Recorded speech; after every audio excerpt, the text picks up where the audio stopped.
آج کا دوسرا نشریہ اور پہلے اہم خبروں کا خلاصہ۔ پیر کی سرپرستی میں وزیر اعظم و وزیر داخلہ نے کتابوں کی دوحہ بین الاقوامی نمائش کا افتتاح کر دیا ہے۔ وزارت صحت نے کورونا وائرس کے خلاف ویکسین کی بوسٹر ڈوز لگوانے کی ضرورت پر زور دیا ہے۔ واشنگٹن نے سوڈان میں موجود اپنے شہریوں کو متنبہ کر دیا ہے۔ اور تہران نے ویانا مذاکرات کے لیے کسی بھی ٹائم ٹیبل کے تعین کو مسترد کر دیا ہے۔ یہ تھا اہم خبروں کا خلاصہ، اور اب پیش خدمت ہے ریڈیو قطر سے آج کا دوسرا مفصل نشریہ۔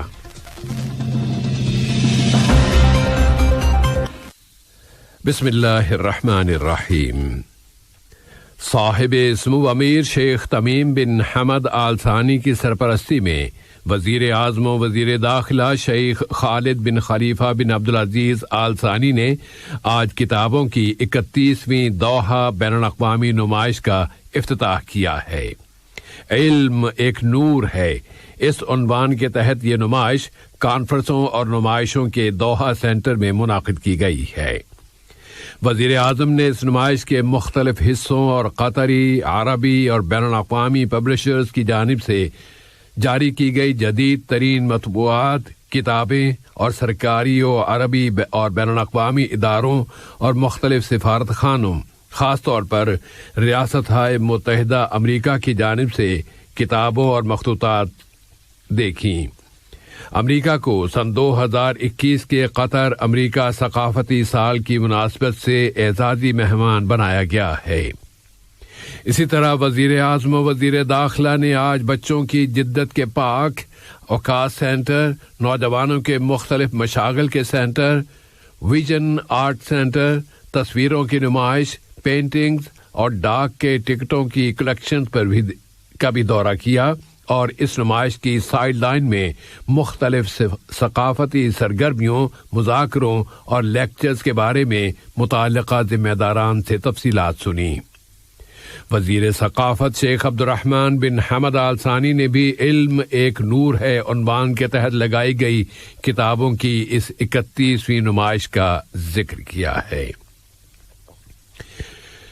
وزارت سماجی ترقی اور خاندان کے زیر انتظام مختلف منصوبوں کے پہلے مقابلے میں کامیاب ہونے والی سوسائٹیوں اور پرائیویٹ اتھارٹیز کو انعامات سے نوازا گیا ہے۔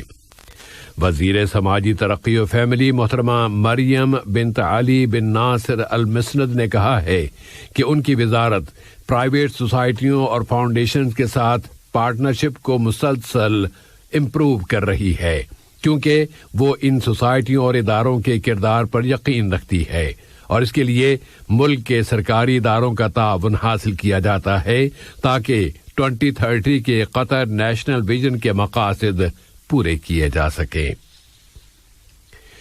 وزارت صحت عامہ نے اعلان کیا ہے کہ ملک کی سوسائٹی میں آج کورونا وائرس کے کووڈ-19 کے مزید 3748 کیسز اور مسافروں میں 439 نئے کیسز رجسٹر ہوئے ہیں۔ اس طرح ان متاثرین کی مجموعی تعداد 4187 ہو گئی ہے۔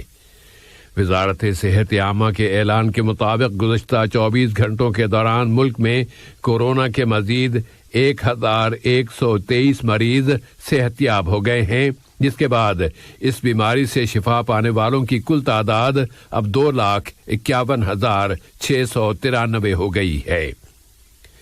وزارت صحت کے اعلان کے مطابق آج 2 اور مریض چل بسے ہیں۔ ان کی عمریں 84 برس بتائی گئی ہیں، اور وہ دونوں متعدد مستقل بیماریوں کے شکار تھے۔ کورونا وائرس اور نیو ویریئنٹس اومیکرون کی روک تھام کی کوششوں کے ضمن میں وزارت صحت عامہ نے ایک مرتبہ پھر زور دے کر کہا ہے کہ جس شخص کو ویکسین کی دوسری ڈوز لگوائے ہوئے 6 ماہ کا عرصہ گزر چکا ہو تو اسے فوری طور پر بوسٹر ڈوز لگوانا بہت ضروری ہے۔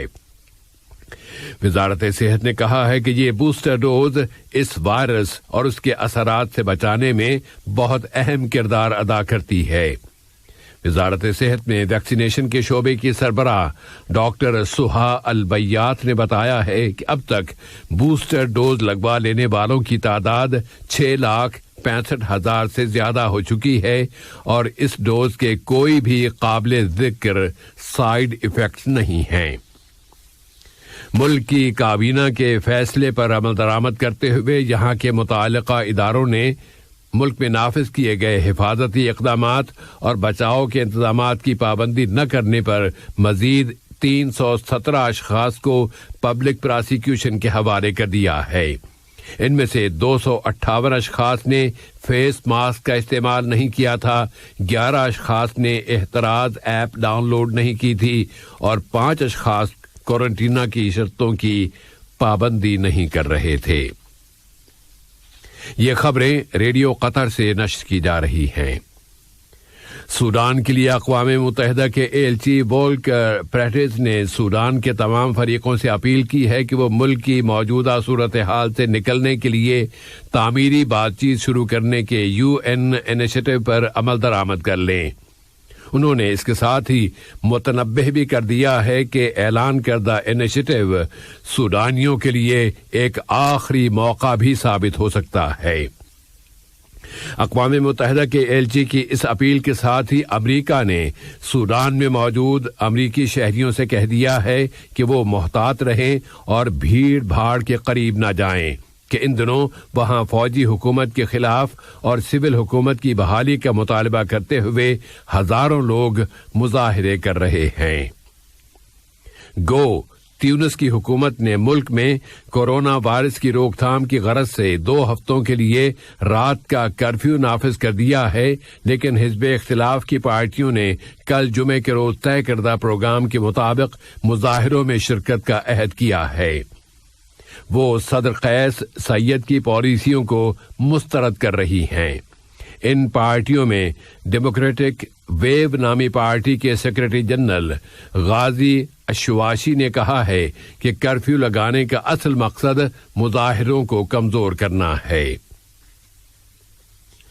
امریکہ نے ایک مرتبہ پھر کہا ہے کہ ایران کے ساتھ ایٹمی سمجھوتے کو دوبارہ زندہ کرنے کے لیے جنیوا مذاکرات ہمیشہ ہی جاری نہیں رکھے جا سکتے، بلکہ ان کا ایک ٹائم ٹیبل طے کرنا ضروری ہے۔ لیکن تہران نے زور دے کر کہا ہے کہ کوئی ٹائم ٹیبل مقرر کر دینا ناممکن ہے، اس لیے کہ اس بحران کے فریقوں کے درمیان بہت سے مسائل حل ہونا باقی ہیں۔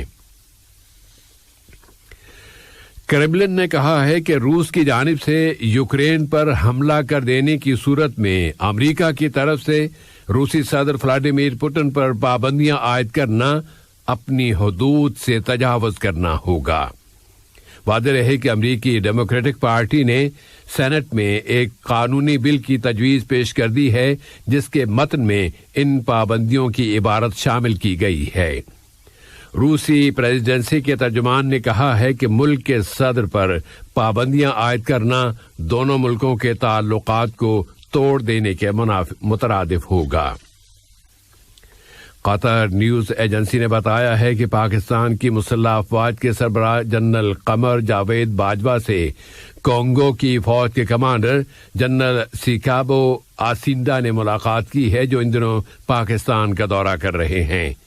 ملاقات میں مشترکہ دلچسپی کے موضوعات اور فوجی تعاون پر بات چیت کی گئی۔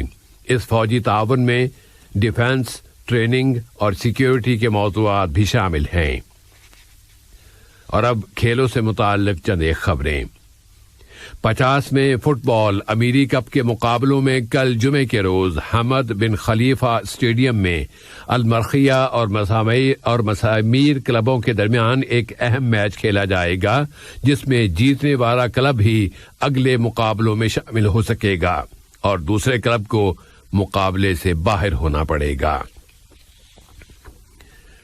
سری لنکن کرکٹر بھٹوکر راجاپکسا نے اپنی ریٹائرمنٹ واپس لے لی ہے۔